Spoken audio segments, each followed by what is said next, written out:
adventure fans, calling all Dick Tracy fans. Stand by. Here comes Dick Tracy now.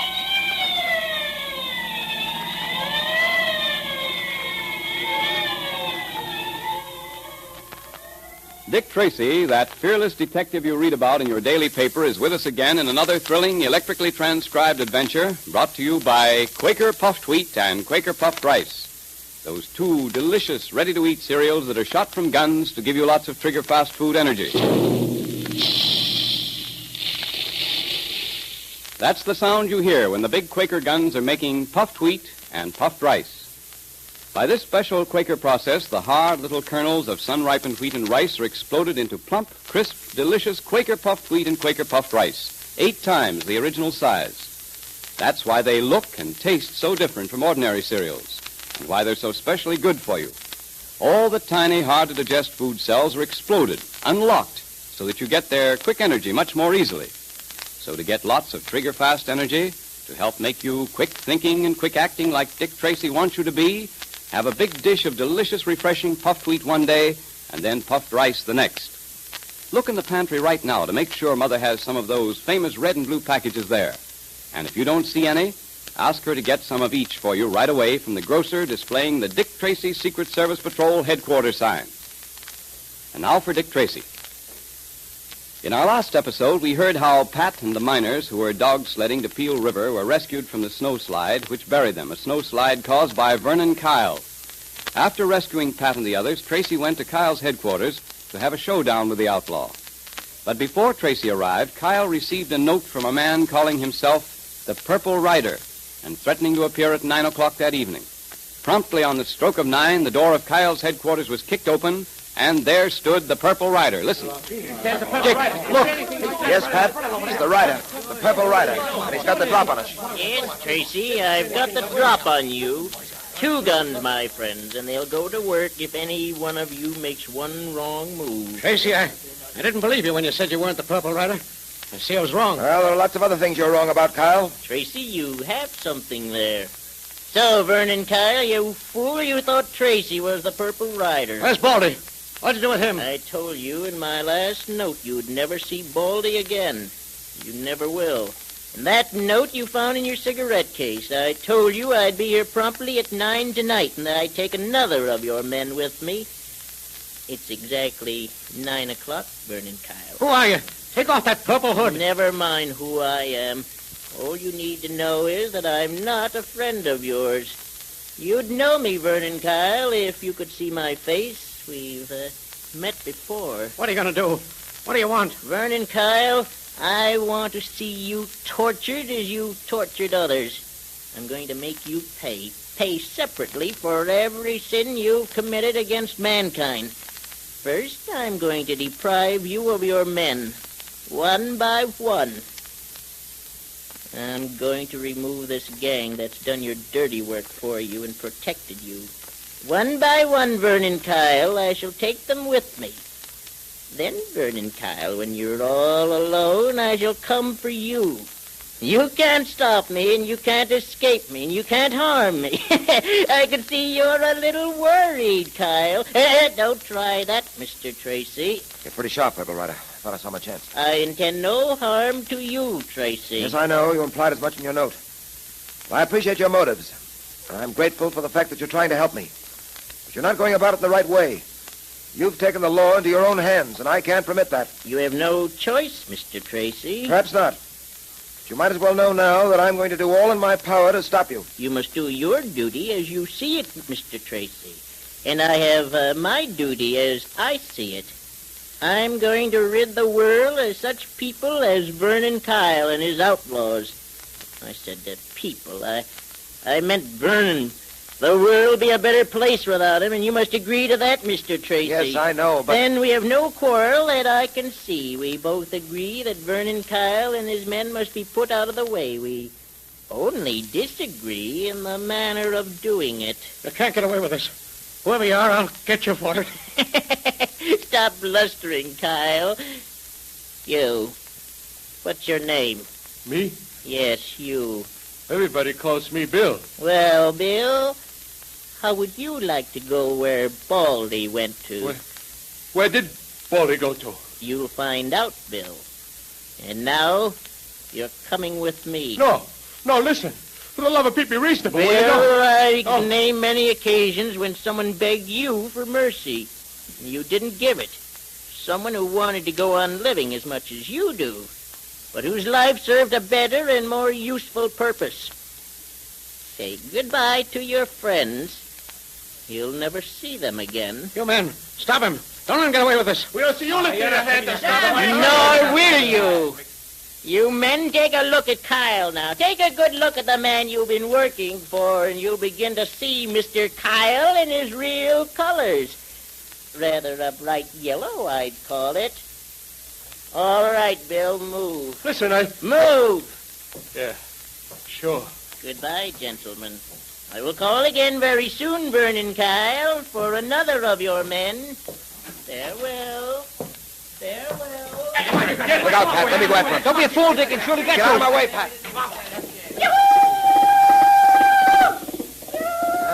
It's too late now. He's gone. Well, Kyle, you don't look very comfortable. It's all a trick scheme to frighten me away. Well, you won't get away with it, either of you. A lot of hocus-pocus, and you know it. I'll get that Purple Rider before he gets me. Mark my words, Tracy. I'll get him before he gets me. I wouldn't be too sure of that, Kyle. Any word from Bill or Baldy yet, Kyle? No, not yet. Looks like the Purple Rider meant what he said, all right. We'll never see him again, Baldy or Bill.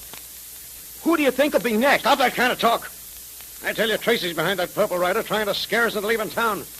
Well, he's going to find out we don't scare that easy. What are you going to do? Tracy thinks he's got me buffaloed. Well, we'll see about that. He's having this Purple Rider pick us off one by one. We won't just sit around waiting to be picked off. Maybe we'll do some picking off ourselves. You mean you're going to... If Tracy can send someone around to capture people, so can I. Capturing Tracy may be too great a risk. Besides, he don't scare easy. He may have an iron nerve, but there's one thing he wouldn't be able to hold out against. And that's the kid. No, I don't Junior. get you, boss. Now, suppose we were to get hold of that kid, huh? Grab him while Tracy wasn't around. How do you suppose Tracy would feel then? What do you think he'd do? Gee, I don't know, boss. Well, I'll tell you. Tracy's crazy about that kid. If we held the kid where Tracy couldn't get to him, he'd do anything we wanted him to do. We'd be able to twist Tracy around a little finger. And that's just what we're going to do. And listen to me. Yeah, go on, Vern. You know that hideout up in the hills about 3 miles? You mean the one on the edge of the precipice? Yeah, that's the one. You're going to get hold of that kid, Junior, and take him up there. And you're going to keep him there till I tell you what to do with him. Sure, but how are we going to get a hold of that kid? That's simple. Every afternoon, Captain McKeon takes that kid out riding. I know, because I've seen them together lots of times. Well, now, this is what you're going to do.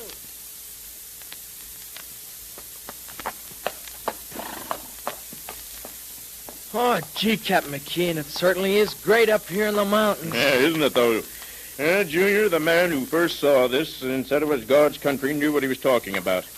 He must have been a city man who came up here and saw these hills and the open prairies and compared them with what he had come from. Why, you can breathe out here. Well, there are lots of things about the city I like, too. Oh, yes, I suppose there are things a fella can like there, but... Here, look off down there. What a view, huh? The whole town of Pitchblende lying before you. Yeah. Those are the Pitchblende deposits over there, aren't they, Captain? Yeah, that's right. Say, tell me, Captain McKean, who first discovered radium? Well, as near as I know, it was first discovered by a Polish scientist, a woman named Curie, Madame Curie. Well, she and her husband worked years searching for radium, and they finally discovered it in the substance called pitchblende. Well, they discovered another substance in pitchblende, too, but you don't hear much about it, and yet it's just as important and just as rare. Well, what is that, Captain? Oh, it's a substance called polonium. Madame Curie called it that after her native land, Poland. Oh. Yeah, there was a woman for you, Junior. Probably one of the greatest that ever lived. She and her husband worked night and day for many years before they isolated radium, as they called it. Gee, they must have made lots of money with their discovery. No, they didn't. They gave their discovery to the world, Junior, and didn't ask a penny in return. They felt that radium was too important for the world's happiness to be used just for personal profit. And that's the real scientific spirit, you know. That's the kind of spirit Vernon Kyle and his men haven't got. Kyle thinks radium was brought into the world for his own special benefit. Yeah. He thinks he can turn it into a personal racket. But he'll find out he can't get away with it. Well, youngster, the sun's going down. I think we'd better start back, Tracy will start to wonder what's happened to us if we don't. Okay. I'll race you to the foot of the hill. No, you won't. You're getting to be a good rider, but you're not that good. Now, you wait a while before you try and gallop a horse downhill. Well, I remember what you told me about riding a horse downhill. To lean back and throw my weight against his haunches so he won't trip or stumble. That's right, but you'll have to get more accustomed to the saddle before you try that at a gallop. Why, I remember when I was a boy about your age, Say, Captain, what was that? sounded like shooting. Why, it is shooting. Gosh! Yeah, there's trouble over there, Junior. I've got to see what it is. I'll come with you, No, Captain. wait here. There's shooting going on, and I don't want anything to happen to you. But, Captain, I'll be all right. You stay here. Dick Tracy would skin me alive if he knew I exposed you to danger. Oh, all I'll right. be back in a moment. Come on, get up there. Come on. Gee, the way Captain McKean and Dick treat me, you'd think I was a kid or something. Gee, I wonder what's going on over there. Wonder who these men on horseback are. They're coming over here.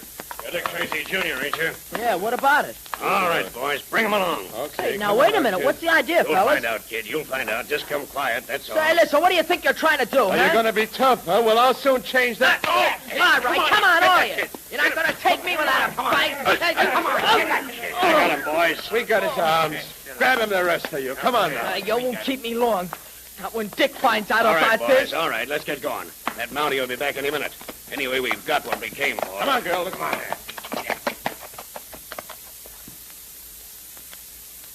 With Junior captured by Vernon Kyle and his gang, the situation indeed has become desperate.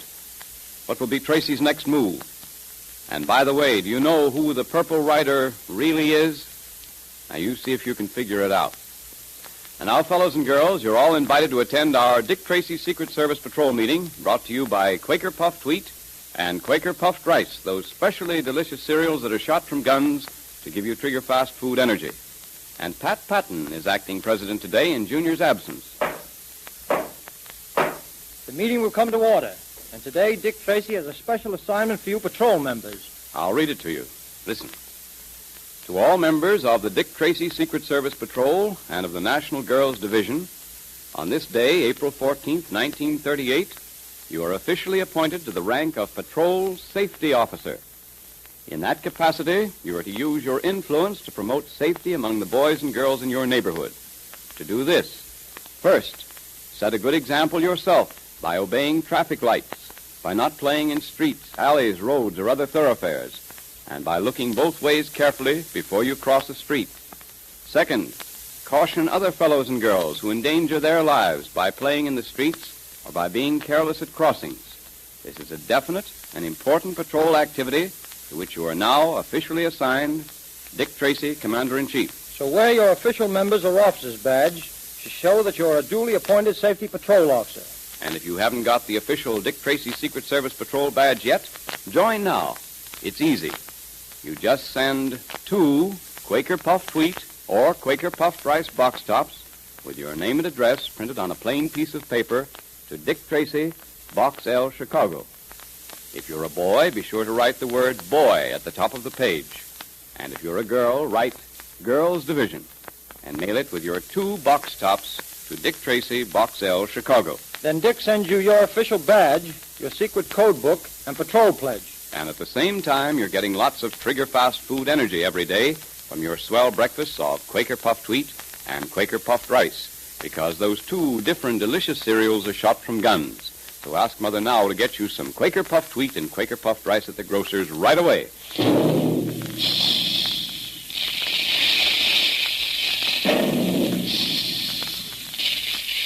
Calling all adventure fans, calling all Dick Tracy fans. Stand by for another exciting electrically transcribed Dick Tracy adventure tomorrow at the same time.